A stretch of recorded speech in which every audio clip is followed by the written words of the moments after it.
இப்போ பாருங்கள், ஹதீஸில் வருது குல்லு பிதஅத்தின் லலாலா, எல்லா பிதஅத்துகளும் வழிகேடு. இப்போ என்ன சொல்கிறாங்க, பிதஅத்தே ஹசனா பிதஅத்தே சய்யா அப்படின்லாம் என்ன செய்யலை, வகைலாம் கிடையாது. உங்களுக்கு யார் இப்படிலாம் பிரிச்சுது? ஹதீஸில் என்ன வருது, குல்லு பிதாத், எல்லா பிதாத், குல்லு பிதாத்து நல்லா பயன்படுத்திட்டான். அப்போ எல்லா பிதாத்தும் லலாலா தான், வழிகேடு தான். என்னமோ குல்லு பிதாத்தின், எல்லா பிதாத்துகளும் அது வழிகேடு தான். பிதாத்துனா என்னது, புதுமை, மார்க்கத்தில் புதுமையான ஒரு விஷயத்தை செயல்படுத்துவது. அப்போ நம்ம என்ன சொல்கிறோம், சுன்னத்துல் ஜமாத்தை பொறுத்த மட்டும் இந்த மார்க்கத்தில் புதுமை அப்படின்றது, இந்த பிதாத் என்பது ரெண்டு வகையாக பிரிக்கிறோம். பிதாத்தே ஹசனா பிதஅத்தே சய்யா. பிதஅத்தே ஹசனானா குர்ஆனுக்கும் ஹதீஸுக்கும் முரண்படாமல், குர்ஆனுக்கும் ஹதீஸுக்கும் முரண்படாமல் மார்க்கத்திலே ஏதேனும் ஒரு அடிப்படையாக வைத்து ஒரு புது விஷயம் நடைமுறைப்படுத்தினால் அதுக்கு பேர் பிதஅத்தே ஹசனா. பிதஅத்தே சய்யினானா குர்ஆனுக்கும் ஹதீஸுக்கும் முரணாக ஒரு விஷயத்தை செய்து அதை மார்க்கமாக கருதுவது, தீனாக கருதுவது, அது இபாதத்தாக கருதுவதற்கு பிதஅத்தே சய்யா. இப்படி ரெண்டு வகையாக பிரிக்கிறோம். ஆனால் இவங்க என்ன சொல்கிறாங்க, இல்லை இல்லை குல்லு பிதஅத்துன்னு இருந்துச்சுல, வார்த்தை என்னது, குல்லு பிதஅத். அப்போ குல்லு பிதஅத்தில் எல்லா பிதஅத்தும் வந்துடும், அதில் ஹசனா செய்யலாம் கிடையாது, எல்லாமே வழிகேடுதான்றாங்க. இப்போ நம்ம அதுக்கு என்ன பதில் சொல்கிறோம் அப்படின்னா, அதான் இப்போ நம்ம சொல்ல போகிறோம். இப்போ ரசூல் ஸல்லல்லாஹு அலைஹி உமர் நாயகம் சொன்னாங்க தராவியுடைய விஷயத்தில், என்ன சொன்னாங்க, நிஅமத்தில் பிதஅத்து ஹாதிஹி, இந்த பிதஅத் நல்லதாகி விட்டது. அப்போ அது என்ன காட்டுது, அந்த வார்த்தை பிதஅத்தே ஹசனான்னு ஒன்று இருக்கு. குர்ஆன் ஹதீஸுக்கு முரண்படாத வகையிலே ஒரு நடைமுறை மார்க்கத்தின் ஏதேனும் ஒரு அடிப்படையிலே உருவாக்கப்பட்டிருந்தால் அது பிதஅத்தே ஹசனா என்பது இருக்குதுன்றது தான் இந்த ஹதீஸ் காட்டுது. உமர் நாயகத்துடைய வார்த்தை நிஅமத்தில் பிதஅத்து, நிஅமத்தில் பிதஅத்து ஹாதிஹி. அப்போ உமர் நாயகத்துடைய இந்த வாசகம் பிதஅத்தே ஹசனான்னு ஒன்று இருக்குன்றதை என்ன செய்யுது, நமக்கு காட்டுது. இன்னொரு ஹதீஸ் ஒன்று இருக்கு பாருங்க, முக்கியமான ஹதீஸ்.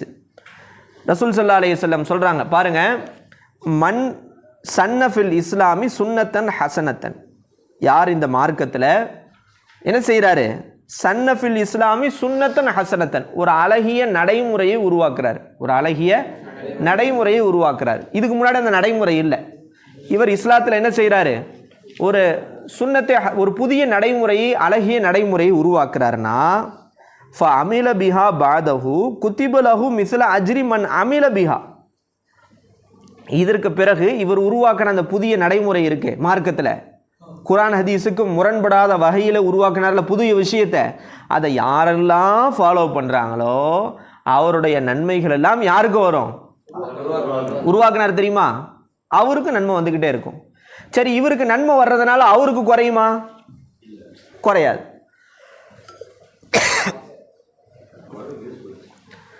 அப்போ இந்த ஹதீஸில் என்ன வருது, லா என்குசு மின் உஜூரிஹிம் ஷையன். இப்போ இவர் நடைமுறைப்படுத்தியவருக்கு நன்மை போய்கிட்டே இருக்கும். யாரெல்லாம் செய்கிறாங்களோ அவங்க செய்கிறவங்களுடைய நன்மையிலேருந்து இவருக்கு என்ன செஞ்சுட்டு இருக்கு, பங்கு. ஆனால் எதில் குறையாது, இவங்க நன்மையில் என்ன செய்யாது, குறையாது. அதே மாதிரி ஒமன் சன்னஃபில் இஸ்லாமி சுன்னத்தன் சய்யாத்தன், ஒரு மார்க்கத்தில் ஒரு கெட்ட வழிமுறையை உருவாக்குறாரு அப்படின்னா அதே மாதிரி தான் அமில பிஹி பிஹா பாதஹு, அமில பிஹா பாதஹு, அதுக்கு பிறகு யாரெல்லாம் அதை செய்கிறாங்களோ அவங்களுடைய பாவத்திலேருந்து இவருக்கு என்ன செஞ்சுக்கிட்டே இருக்கும், ஆனால் அவங்க பாவத்தில் எதுவும் குறையாது. இப்போ இதில் நீங்கள் என்ன கவனிக்கணும் அப்படின்னா, அப்போ இஸ்லாத்தில் ஒரு புதிய அழகிய வழிமுறையை உருவாக்குவது கூடும் அப்படின்றது தெரியுது.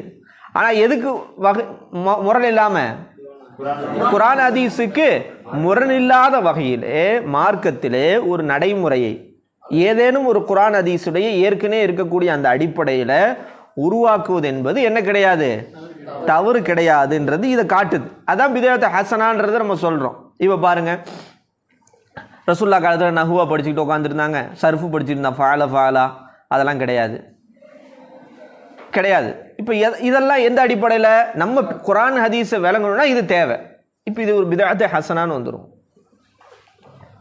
இந்த மாதிரி சரி இப்போ வாங்க, சரி இப்போ அடுத்து இவங்க கேட்குறாங்க, நீங்கள் சொல்கிறதெல்லாம் ரைட்டு, இந்த ஹதீஸ்லாம் ஓகே, ஆனால் குல்லு பிதாத்தின்ட்டாங்களே ரசூல்லா, குல்லு பிதாத்தின் லலாலா, எல்லா பிதாத்தும் வழிகேடு. அப்போ பிதாத்து அசனா சையா எல்லாமே முடிஞ்சு, எல்லாமே வழிகேடு தான்.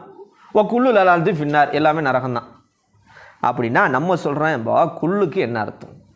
குல்லு, குல் என்ற வார்த்தைக்கு சிலதையும் எடுத்துக்கொள்ளும், பலதையும் எடுத்துக்கொள்ளும். என்ன செய்யும்? இப்போ உதாரணமாக பாருங்க, இப்ராஹிம் அலைஹிஸ்ஸலாத்துடைய ஒரு விஷயம் குர்ஆன்ல வருது. என்ன வருது? இது கால இப்ராஹிமும் ரப்பி அரிணி கைஃப துஹையில் மௌத்தா. இப்ராஹிம் அலைஹிஸ்ஸலாம் இறைவன்கிட்ட கேட்டாங்க, யா அல்லாஹ் என்ன செய்கிற, மௌத்தானவங்களும் எப்படி என்ன செய்கிற, எப்படி ஹயாத்தாக்குற? அப்போ அல்லாஹ் கேட்குற, அவ்வளோ து மீன் நீங்கள் என்ன செய்யலை, ஈமான் கொள்ளலையா? வலாக்கின் எத்துமா இன்ன கல்வி, எனக்கு என்னது, என்னுடைய உள்ளம் நிம்மதி அடைய வேண்டும் என்று. அப்போ அல்லாஹ் தஆலா என்ன சொல்கிறான் இப்ராஹிம் அலைஹிஸ்ஸலாத்துக்கு, ஃபஹுத் அர்பாத்தம் மின தைரி ஃபசுர்ஹுன்ன இலைக்க சும்ம ஜஅல் அலா குல்லி ஜபலின் மின்ஹுன்ன ஜுஸான்.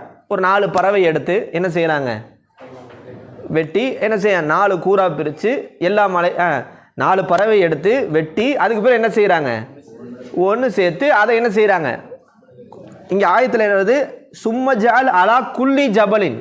என்ன அர்த்தம்?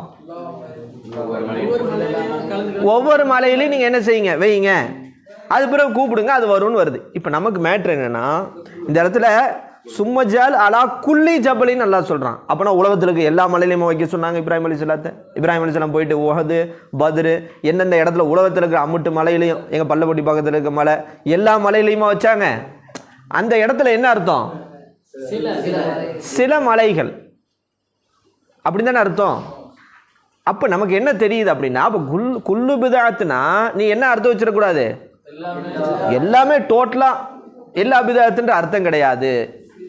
சில பிதாத்துகள்ன்றது தான் நம்முடைய அர்த்தமாக நம்ம அங்கே வைக்கிறது.